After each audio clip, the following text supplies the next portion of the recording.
안녕하십니까. 이제 우리가 손자병법 배운 지 굉장히 오래됐어요. 벌써 이제 20번째 강의 이제 넘어가는데, 오늘 25번째 강의입니다. 그러니까 손자병법 시작하신 게 됐는데, 오늘 주제가 우리가 이제 손자병법이 총 13편이라 그랬죠. 그 중에서 5번째 편 제목이 뭐였어요? 우리가 지금 하려는 새란 말입니다. 새. 그러니까 손자가 얘기하는 새라고 하는 거는 어떤 조직이 있으면 그 조직의 힘을 키우기 위해서는 새를 키우라는 얘기예요. 우리가 왜 기새라고 기새. 또 요즘 왜 대새라고 대새. 그러니까 엄청난 새, 엄청난 기새가 있어야 그 조직과 그 사람의 힘이 커진다고 보는 겁니다. 근데 이제 영어로 이 새가 뭐냐고 이제 많은 손자병법 영어로 번역한 책을 보면요. 에너지라고 표현했어요. 에너지. 이거는 하나의 에너지다. 그러니까 요즘 말 파워라는 거예요. 파워. 이 새라고 하는 건 파워라는 거예요. 그러니까 에너지가 크면 클수록, 파워가 크면 클수록 그 조직과 집단은 엄청난 힘을 발휘한다는 거죠. 그리고 일단 에너지가 커지면은 그 집단이 가는 그 속도는 누가 막으려고 해도 막을 수가 없어요. 여러분들 왜 호랭이 있죠, 호랑이? 이 호랭이를 타보셨습니까? 이 호랑이를 탄 기새라고 있어요. 기호지새. 일단 호랑이 등에 한번 타면요, 멈출 수가 없는 거예요. 그다음부터 그냥 그 파워와 에너지를 갖고 그냥 호랑이 달려가는 겁니다. 수나라 때. 수나라 때, 수나라를 건국한 수나라 문제. 그러니까 이제 이 문제라고 하는 황제가 되기 전에 이제 쿠데타를 계획을 했어요. 쿠데타를 계획을 했는데 아무래도 이 쿠데타 잘못 일으키다 내가 혹시라도 이 반역죄로 몰려서 죽을 수 있다는 위험이 있죠. 근데 그 부인이 이제 이 독고 부인이라고 있었는데, 독고항우라고. 자꾸만 이제 그 남편이 한번 칼을 뽑아서 쿠데타를 한다고 생각을 해놓고 있는데 자꾸만 망설이는 거예요. 그때 독고 부인이 이제 남편한테 그래. 여보, 이미 당신 호랑이에 탄 기세요. 에? 이미 호랑이 한번 타갖고 달려가고 있는데 부득하라. 안 입을 자 얻을 득자 내리라 자. 내릴 수 없어요. 그러니 이제부터는 면지라. 에? 힘쓸 면자. 방법은 뭐예요? 일단 호랑이에 탔어서 내릴 수 없으면 방법이 뭐예요?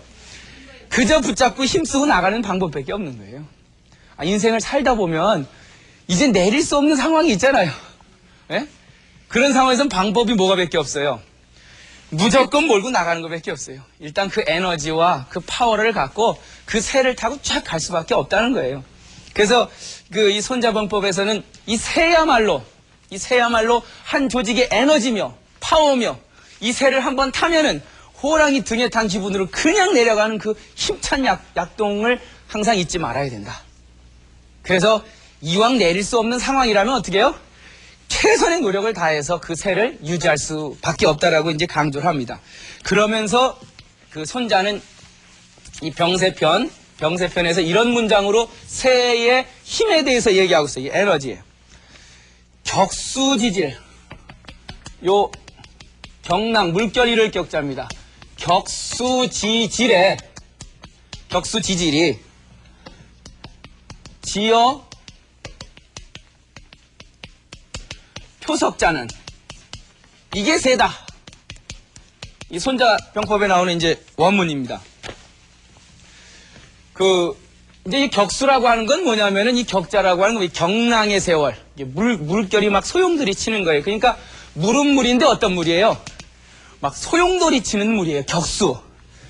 그 소용돌이 치는 물이 질은 뭐예요? fast. 빠르단 말이에요. 소용돌이까지 치고 걷다 뭐까지 있어요? 속력까지 있어요. 이 물이라고 하는 존재가 소용돌이가 치고 거기에 빠르기까지 하면 표자는 이게 뜨다. 그러니까 float, 뜨다. 뭘 뜨게 만들어요? 돌을 뜨게 만드는데 이를 수 있단 말이에요. 그것이 바로 새야라. 이렇게 이제 얘기를 하고 있어요. 물이라고 하는 게 뭐예요? 물이라고 하는 건 자연계에서 가장 약한 존재예요. 물이라는 거 있잖아요. 근데 가장 약한 존재가 어떤 걸 가지면요. 빠르고 물결이 소용돌이 치면 뭘도 집어삼켜요? 돌멩이도 띄울 수 있대요. 굉장히 손자다운 그 힘이 뭐래요? 이 새래요, 새. 맹자라는 책에도 그런 얘기를 해요. 이 새에 대해서.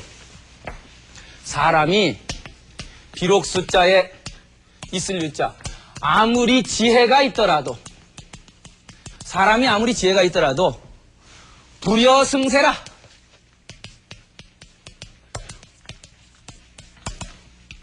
안 입을 자에 같을 예입니다. 모를 타는만 못해요. 새를 탄 사람하고는 덤빌 수가 없는 거예요. 그 사람이 아무리 똑똑하고 아무리 지혜가 있고 아무리 능력이 있고 아무리 신분이 좋게 태어났어도 이 새를 탄 사람은 당해낼 수가 없는 거예요. 맹자도 저런 얘기를 해요. 수유지혜라도 불여승세라 라는 얘기를 해요. 그러니까 어떻게 보면은 그 조직과 그 사람이 힘을 발휘하고 엄청난 파워를 키우려면 그 새가 있어야 된다는 거예요. 새. 그래서 오늘 여러분들 새 키우는 법 궁금하죠? 그거를 같이 한번 우리 손자의 원문을 통해서 한번 얘기를 좀 한번 해보도록 하죠. 근데 사실 손자병법 어딜 봐도요, 새 키우는 방법은 안 나와 있어요. 정답이 없어요. 정답이 없다는 건 바로 뭐냐면은 원칙이 없다는 거예요. 사람마다, 조직마다 다 상황이 틀려요. 다 틀린 상황과 다 틀린 각자의 있는 처지가 틀린데, 새를 키우기 위해서는 이렇게 해야 된다라고 원칙을 내세울 수가 없죠. 결국 100사람이 있으면은 100개의 새 키우는 방법이 있는 거예요. 그래서 우리는 손자가 새를 키우기 위해서 어떤 해답을 내놨냐, 그걸 보기 전에 새라고 한 건 어떤 것이다. 그걸 보면은 나의 입장에서 이제 나의 에너지를 높이고 파워를 키우는 그 방법을 얼마든지 뽑아낼 수가 있습니다. 그걸 한번 봐요. 제가 손자병법에 나오는 수없이 많은 6,400여 자 문자 중에서 새자가 나온 것 중에 아주 좋은 것만 다 뽑았어요. 첫 번째, 그러니까 손자가 얘기하는 이 새를 알아야 내가 새를 키우기 위한 방법을 내 처지에서 연결시킬 수 있다는 거죠. 첫 번째, 새는 이 상황을 통해 만들어진다고 얘기를 하고 있어요. 그러니까 우리가 전에 한번 배웠죠. 이 새라고 하는 거는 결국 인리재권이라. 인리이 재권이다. 이런 용어를 우리가 시계편에서 배웠어요. 새라고 하는 건 뭐냐? 그 이익에 기초해서 저울권자, 저울질하는 거다. 그러니까 이 권자가 저울질할 권자라고 전에 한번 설명을 했는데, 어떤 상황이 있으면은 저울이라는 게 뭐라 그랬어요? 이 A라고 하는 무게가 바뀌면 바뀔수록 B라고 하는 저울추도 바뀌어야 된다 그랬죠. 그래야 뭘 이룬대요? 평형성을 이룬대요. 그래서 팽팽한 에너지와 파워를 높이기 위해서는 결국 끊임없이 저울질을 해야 되는데, 그 저울질하는 잣대가 뭐래요? 리래요. 무슨 리요? 인이지. 명분이 이거? 아니라는 거예요. 손자는 무슨 인이니 의인이니 그러한 정신적인, 도덕적인 그러한 추상적인 개념이 아니라 그것이 우리 집단에 얼마나 이익이 될 건지 그걸 잣대를 갖고 저울질을 하래요. 여러분들 그렇게 저울질하고 살고 계세요? 실제로 그렇게 저울질하고 다 살고 계시죠. 겉으로는 아니요, 나는 인이요, 나는 사랑이 먼저요 하지만 속으로는 뭐예요? 계속 저울질하는데 그 저울질하는 잣대는 뭐예요? 나한테 이익이 될 건가? 그걸 안 따지고 계세요? 솔직히 얘기해 보세요. 그럼 손자병법 잘 하고 계시는 거예요. 그거에 딱 내놓고 얘기하잔 말이에요. 결국은 우리의 행동 하나하나, 아파트 무슨 분양 신청을 하든 아니면 직장을 옮기든 결국은 그건 뭐예요? 우리 집안에, 내 인생에 네가 될 건지 갖고 저울질을 하고 계시잖아요. 그걸 인정을 해야 돼요. 그랬을 때 새라고 하는 건 나에게 이 에너지와 파워는 다가온다라고 얘기를 하고 있어요. 또 새는, 손자가 얘기하는 새는 이런 상황에서 만들어지는 게 새지만, 새는 개인이 만드는 게 아니라 조직이 만드는 거래요. 조직. 예를 들어서 어떤 사람은 용맹한 사람이 있죠. 용기 있는 사람. 전쟁에서. 또 어떤 사람은 겁나는 사람이 있죠. 전쟁이 벌어졌어요. 어떤 사람은 막 용기 있게 막 돌격을 하는데 어떤 사람은 후퇴하는 사람도 있을 거예요. 이게 뭐냐? 어느 한 개인 병사가 누구는 용기 있게 되고 누구는 겁나게 되는 그 이유가 뭐냐? 그게 새라고 본 거예요. 한 개인은, 그 개인이 용감하냐 겁쟁이냐 그게 중요한 게 아니에요. 손자는 지금 그 조직이 튼튼하고 그 조직이 새가 좋으면 겁쟁이도 뭐가 돼요? 용맹한 자로 바뀔 수 있다는 거예요. 아니, 맹장 밑에 약졸 없다고. 예? 그 집안의 가장이, 어머님이, 리더가, 그 기업의 총수가 새를 갖고 조직에 새를 키워놓으면 아무리 바보 같은 사람 직원으로 앉혀놔도 다 용기 있는 자로 변하는 거예요. 아, 그 집단이 별로 힘도 없고 그냥 부실부실하면 똑똑한 사람 가도 다 같이 겁쟁이가 되는 거예요. 결국 손자가 주목했던 건 한 개인이 아니라 결국은 뭐예요? 조직이에요, 조직. 예? 그러니까 새를 높이기 위해서는 각각의 이 상황이 중요하고 조직을 높여야 된다는 거예요. 그리고 손자는 새를 뭐라고 얘기냐면은 이 군대에 있어서의 이 새라고 하는 병새라고 하는 건 인생 무상이 아니라 뭐예요? 병새는 무상이다 이런 얘기. 인생 무상이라는 얘기 많이 들어보셨죠? 그 군대라고 하는 조직의 새는 뭐 하지가 않대요? 무상이라는 뜻이 뭐예요? 네? 항상 하지 않단 말이에요. 항상 하지 않다는 게 뭐예요? 영원하지 않다는 거예요. 아, 우리 조직이 지금 새가 있었어요. 내일도 영원히 그 새가 지속되리라고? 그건 아무도 장담 못하죠? 한 개인이 지금 새가 좋다고 내일도 성공 계속 유지하라는 법 없죠? 새는 어떻게 계속 변하는 거예요. 그러니까 오늘, 내일, 다음날 어떻게 변할지 몰라요. 그거 어떻게 해야 돼요, 우리는요? 끝까지 새를 지키기 위해서 저울질해야죠. 예? 저울질은 집단의 그 파워를 높이기 위해서 그 단결력, 팀워크를 발휘해야죠. 결국 새라고 하는 건, 아, 내가 새가 얻었다. 그니 이 새가 영원하겠지. 그게 아니라는 거예요. 결국 새는 노력하지 않는 자에겐 그 집단의 새가 유지될 수 없다고 보는 거예요. 끊임없이 노력하고 우리 집단의 파워를 어떻게 높일 건지 계속 고민하는 그 집단에만 새가 유지가 되지 영원히 유지되는 새란 없다라고 하는 게 이제 그 손자의 기본 생각입니다. 새가 뭔지 좀 아시겠습니까? 네. 손자가 그 지금 새를 얘기하면서 고민했던 문제는 결국 우리 군대가, 요즘 말하면 우리 조직이 어떻게 파워와 에너지를 갖고 그 우리 조직의 힘을 발휘하느냐, 이제 그 문제였어요. 근데 손자는 이 새를 얘기하면서 새가 커지기 위해서 또 하나 이 보조적인 수단을 하나 제시합니다. 그게 바로 뭐냐면 이게 뭐예요? 절이에요. 지금 손자병풀이가 배우면서 그 굉장히 중요한 개념들을 많이 지금 배우고 있으니까 새와 절. 이 절이라고 하는 건 원래 이 대나무 요 마디절자죠. 이 대나무 요 마디란 말이에요. 새가 집단의 힘은 파워는 새인데 그 에너지는 새인데 절이 있으면 새가 더 올라간다고 보는 거예요. 그 절이 뭔지 한번 그 손자병법의 원문 병세편을 보면서 얘기를 해보죠. 지조지질. 하늘에 날고 있는 저 매가 먹잇감을 발견하고 그 다음부터 어떻게 해요? 슉 하고 내려간단 말이에요. 내려가서 먹잇감을 어떻게 해요? 회는 뭐 이게? 에? 이 회는 뭐예요? 확 하고 부서뜨리는 거예요, 먹잇감을. 그리고 절은 뭐예요? 확 꺾는 거예요. 이 절단 내는 게 그야말로 그냥. 하늘에 매가 자기의 몸을 최대한 숨기고 먹잇감으로 재빠르게 달아가서 확 잡아채는 그 힘이 뭐냐? 그게 절이라고. 그 절을 뭘로 번역할까? 그 절이 과연 뭘까라고 이제 아무리 생각해도 제가 답이 안 나와요. 그게 뭘까? 하늘의 매가 먹잇감을 발견하고 자기의 몸을 최대한 감춰야죠. 그리고 절대로 너 잡아먹을게 이런 소리 하면 안 되죠. 최대한 소리 없이 가서 그 앞에 가서 팍 잡아채야 된단 말이에요. 그게 절이라는 거예요. 그 마디. 타이밍. 기가 막힌 타이밍을 맞춰야 돼요. 골프 해보셨습니까? 전 봤어요, 옆에서. 그 골프할 때, 스윙할 때 이렇게 얘기를 들어보니까, 그 골프 스윙이라 그래서 골프채와 그 공간에 그 기가 막힌 타이밍이 필요하대요. 그게 타이밍을 어떻게 최대한 맞추냐에 따라서 공이 날아가는 길이가 틀리다 그러더라고요. 그 타이밍 있잖아요, 타이밍.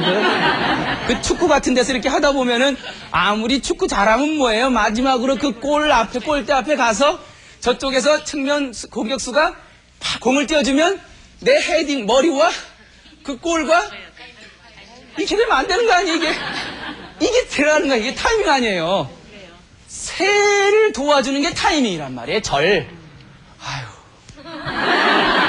아유, 웃을 일이 아니에요, 지금. 그 새라고 하는 게 에너지고 파워인데 그거를 더 높이기 위해서는 아주 그 타이밍이 중요해요. 말 한마디도 그 타이밍이 중요해요. 예? 하다못해 무슨 투자를 하더라도 그렇고, 이미 다 돈 벌고 딴 사람들 다 나가는데 이제 난 거기 가서 돈 벌겠다고 달려들면요. 그건 타이밍 안 맞추는 거죠. 새가 백날 있어도 그 새가 뜨질 못해요. 결국은 그 조직의 힘은 새고, 그 새는 정확한 타이밍이 맞아줘야 된다는 거예요. 그게 이제 그 손자의 이 새전론입니다. 제가 이름 붙였어요. 새전론이라고. 네? 조직의 힘을 키우려면 새가 있어야 되고, 그 새는 저 타이밍에 의해서 새는 더욱더 극대화될 수 있다. 그래서 손자는 계속 얘기를 합니다. 그래서 진짜 전쟁을 잘하는 선전자는 그 새가 굉장히 험하다 그래요. 새험. 기새가 험이라. 그리고 기절은 그 타이밍은 어떻게 해야 돼요? 예? 그 타이밍은 엄청나게 짧아야 돼요. 이게 이제 새험절단이에요. 예? 새험절단. 이 새와 절을 높이기 위해서는 그 새는 험하면 험할수록 새는 커져요. 이런 언덕이 있단 말이에요. 그럼 여기서 뭐예요? 돌멩이가 굴러 내려오죠. 이 돌멩이가 굴러 내려오는 게 뭐예요? 그게 새죠. 이 새가 커지려면 어떻게 돼요? 저 기울기가 급하면 급할수록 그 새는 커지는 거예요. 그쵸? 이런데 새가 있어요? 어떤 조직이나 가정도요, 이렇게 안정된 집안에는 별로 새가 없어요.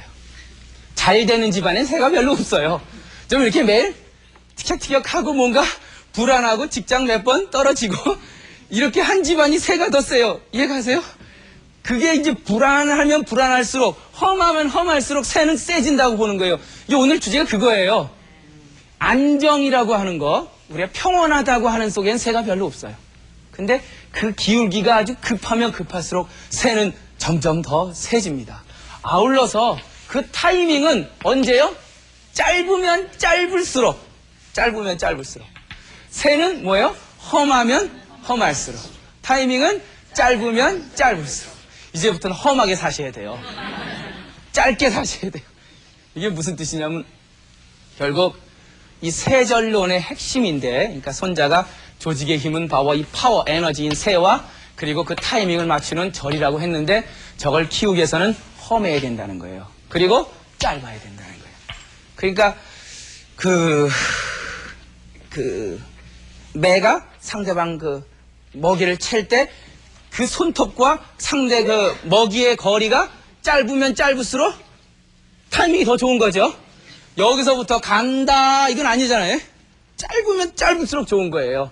그 단위란 말입니다. 그러면서 그 손자는 계속해서 새와 절에 대해서 얘기를 합니다. 짧으면 짧을수록 좋다, 타이밍은. 그리고 저 에너지는 험하면 험할수록, 불안하면 불안할수록 더 커진다 하면서 뭐라고 얘기하냐면, 새라고 하는 건, 계속 새에 대해서 지금 설명을 합니다. 새라고 하는 거는 여황노라. 예? 그 새라고 하는 것은 마치 여기서 이게 한문 아마 이 확자인데 잘 안 보신 글자일 거예요. 활궁자의 넓을 광자인데, 이게 활을 잡아당길 확자입니다. 확 잡아당기잖아요. 예?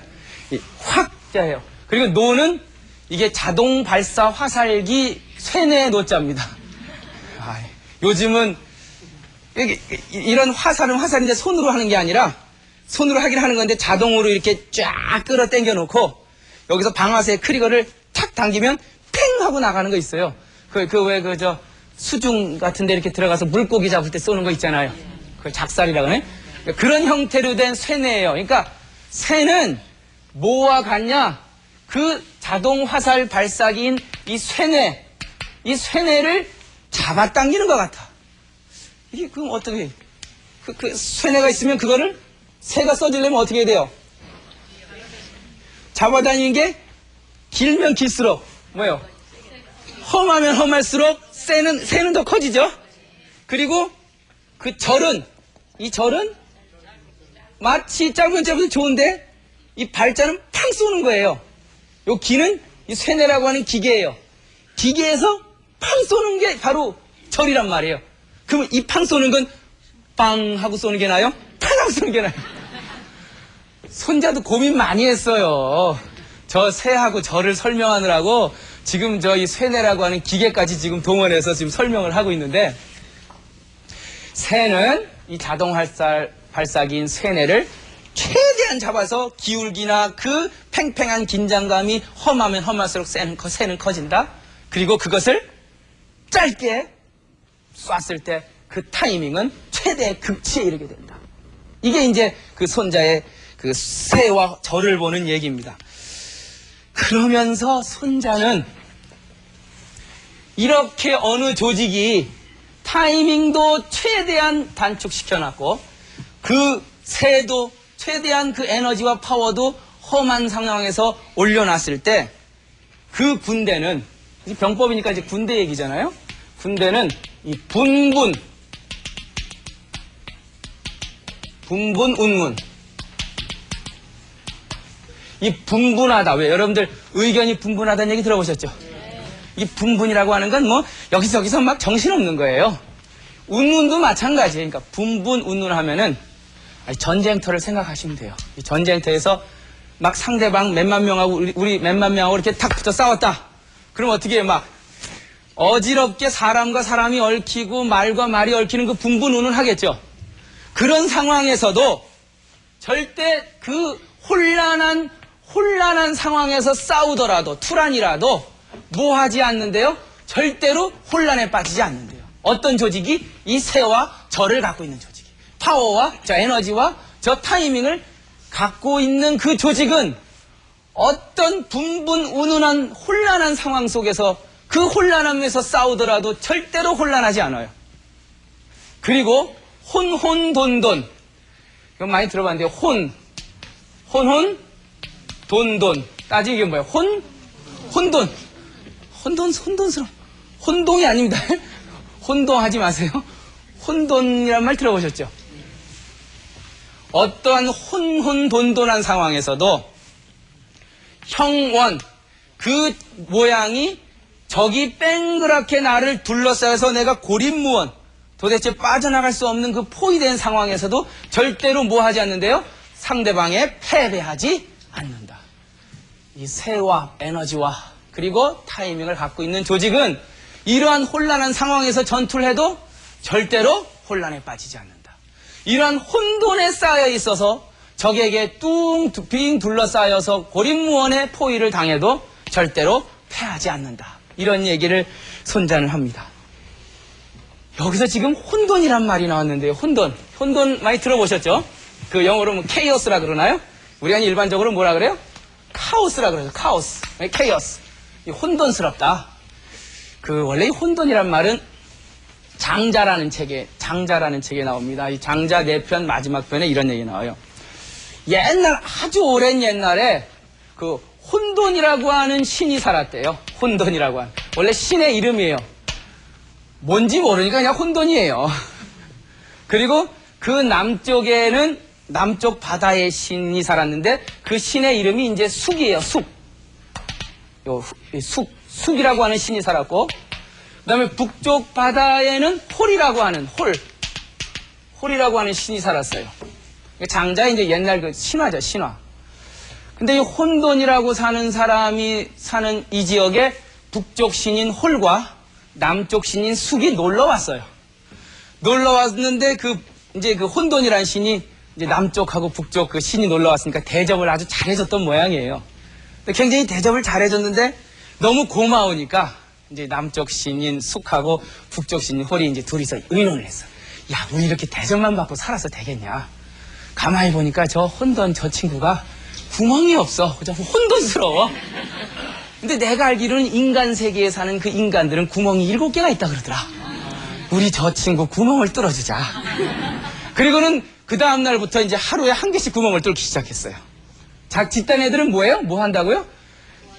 잘해보려고. 자기들한테 대접했으니까 고맙다고. 그래서 구멍을 하루에 한 개씩 뚫기 시작했는데 7개 뚫으니까 죽었어요. 혼돈은 그 구멍 뚫은 게 결국은 뭐예요? 죽음이었던 거예요.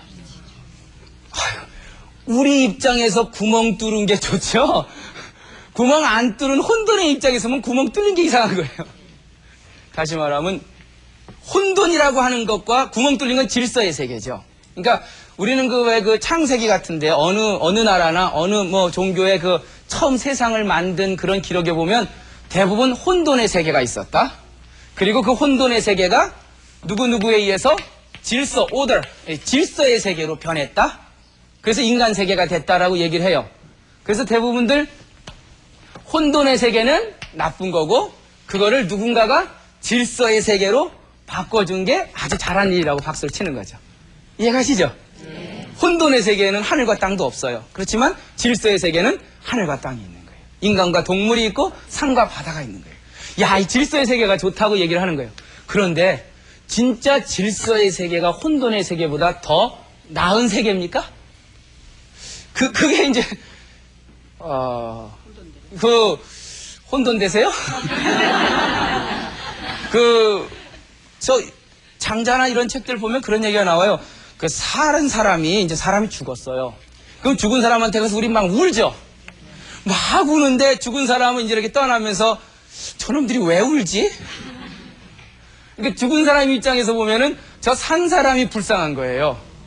나는 이미 너희들이 지지고 볶고 사는 그 사회를 벗어나서 새로운 세계로 왔는데 저 사람들은 내가 슬프다고 해서 우는 거예요. 그러니까 죽은 사람 입장에서 보면 산 사람은 일생에서 울고 있는데 서로 우는 거죠. 그러니까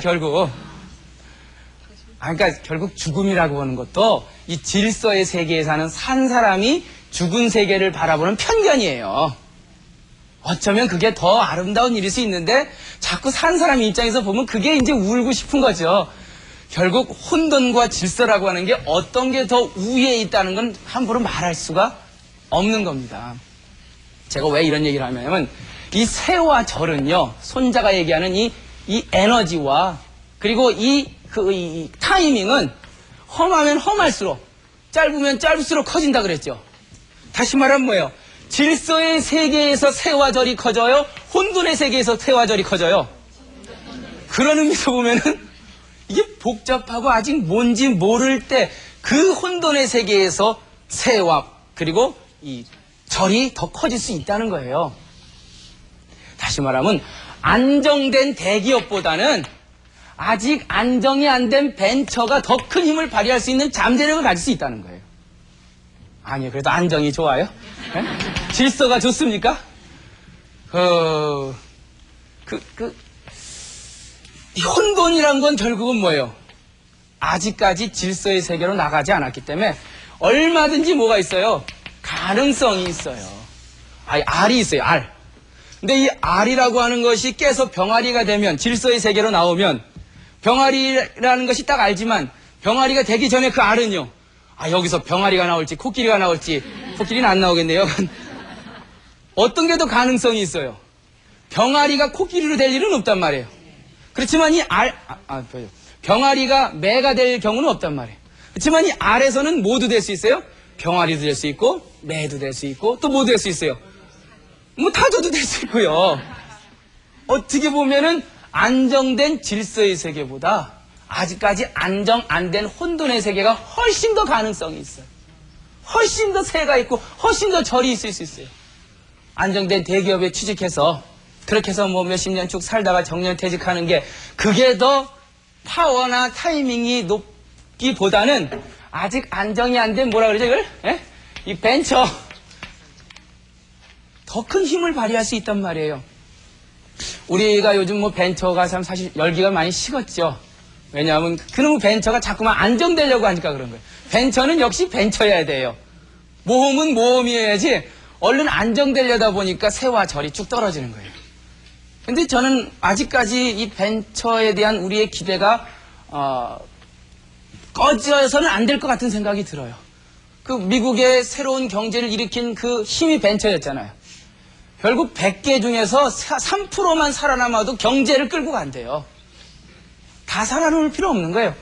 우리가 갖고 있는 그 벤처라고 하는 그 벤처 기업들이 100개 중에서 두세 개만 살아남아도 우리 경제는 끌고 갈 수 있는 거예요. 그 희망의 벤처가 희망이 있는 거 아니에요?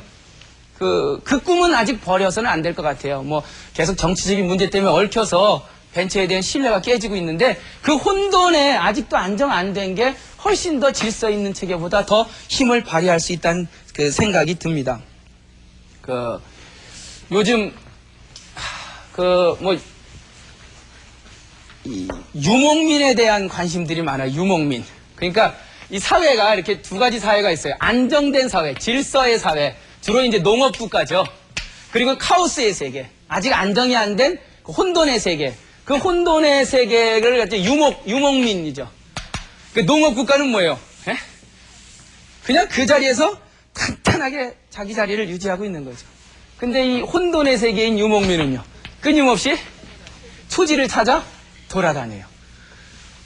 이쪽 세계에서 보면은 이 유목민이, 불안하고 항상 매일같이 또 풀이 없으면 또 짐 싸서 그 다음 장소로 옮기고 슬플 수 있지만 이 사람들 입장에서 보면은 이 사람들 매일 똑같은 자리에 앉아고 평생 자기 고장 나가보지도 않고 사는 게 불쌍할 수 있단 말이에요.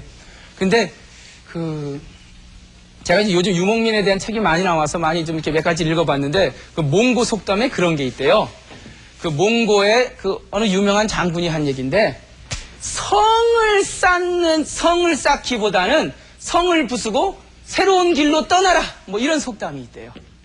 우리는 가끔 우리의 성을 쌓고 그리고 우리의 어떤 질서나 안정을 찾으려고 굉장히 노력해요. 여러분들 다 꿈꾸는 게 뭐예요? 안정 아니에요? 안정? 네? 직업 안정? 네?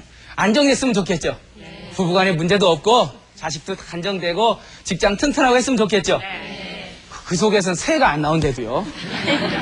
그 속에서는 단이 안 나와요. 절이. 결국은 약간 불안정한 상태. 내가 여기서 긴장감이 있어요. 이제 유목민들은.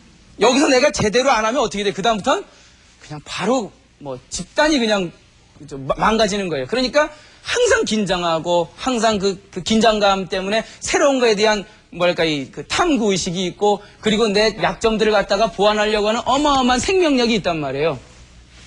그 유목민이라고 하는 것이 전 세계를 휩쓸 때가 있어요. 징기스칸, 몽골 제국. 그 몽골 제국의 그 힘이라고 하는 건 결국 뭐냐면 불안한 혼돈 속에서 온 거였어요. 안정된 서유럽, 동유럽 국가들이 몽고인들이 몰려올 때 손을 못 쓰는 거예요. 손을 못.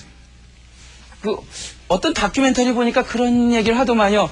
이 서유럽의 이 농업 질서 잡힌 그 국가에서는 이 체스판에 비유를 해요. 체스판. 그래서 이 체스판이라는 게 뭐예요? 딱 짜여져 있죠.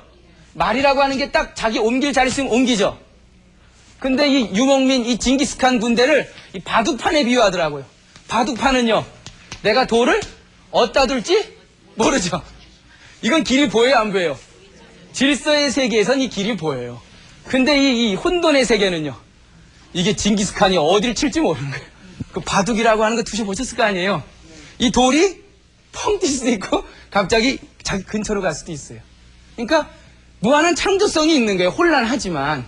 그래서, 마치 이 징기스칸의 군대를 갖다가 바둑판에 비유하고 그리고 이 유럽의 국가를 갖다가 이 체스판에 비유해서 어차피 체스판이라고 하는 그 질서 속의 국가가 저 바둑판이라고 하는 불확실성, 혼돈, 케오스한 그 상황을 절대로 이기지 못할 상황이었다고 얘기하는 걸 제가 어디서 들은 적이 있어요. 손자는 새와 절을 얘기하면서 마지막 결론을 그렇게 얘기합니다. 이 질서의 세계 그리고 아주 정연히 조직된 세계보다는 이 에너지와, 이 에너지와, 그 다음 뭐예요? 이 타이밍은 결국 뭐예요? 이 혼돈의 세계에서, 카오스의 세계에서 더 강하게 발휘될 수 있다고 강조를 해요. 그러면서 유명한 마지막 구절, 이런 얘기를 합니다. 혼란. 이 혼란이라고 하는 건 생어, 치라, 다스림에서 나오게 된다. 겁장이라고 하는 것은 용기 있는 자에게서 나오게 된다. 약한 그 약한 모습은 강한 곳에서 나오게 된다라고 얘기를 해요. 혼란, 반대로 얘기하면 우리가 희구하는 그 안정의 세계는 어디서 나올 수 있는 거예요? 혼란의 세계에서 나올 수 있는 거예요. 우리가 원하는 그 조직의 용기는 어디서 나올 수 있어요? 겁장에서 나올 수 있습니다. 그 우리가 강한 것은 어디서 나올 수 있어요? 약함. 우리가 이 시대를 살면서 안정되고 물론 탄탄하고 아무 문제 없는 것이 더 의미가 있다고 생각할지 모르지만 그러나 그 조직의 세와 그리고 그 파워와 그 에너지는 좀 불안정하고 약간 직장도 좀 막 떨어질까 말까 옮겨 다니면서 그 요즘 그 트렌드가 그거예요. 집 안 사요. 에? 언제든지 유목민의 특세처럼 짐 싸가서 옮길 수 있어야 돼요. 에? 간편하고 가구도 많이 안 들여놔요. 에? 그 차도 찝차가 더 잘 팔려요. 그 마음속에 그런 게 있거든요. 혼란, 어디론가 떠나고 싶다 뭐 이런 느낌이 있단 말이에요. 안정도 좋고 질서도 좋지만 우리는 언제든지 떠날 수 있는 그 유목민의 자세. 직장도 얼마든지 그만둘 수 있는 그 패기. 그 속에서 그 조직과 개인의 힘이 나오고 에너지가 나오고 거기서 기가 막힌 타임이 나올 수 있다는 겁니다. 이게 손자가 얘기하는 이 조직이 새와 결을 키우는 방법입니다. 오늘 강의 마치도록 하겠습니다.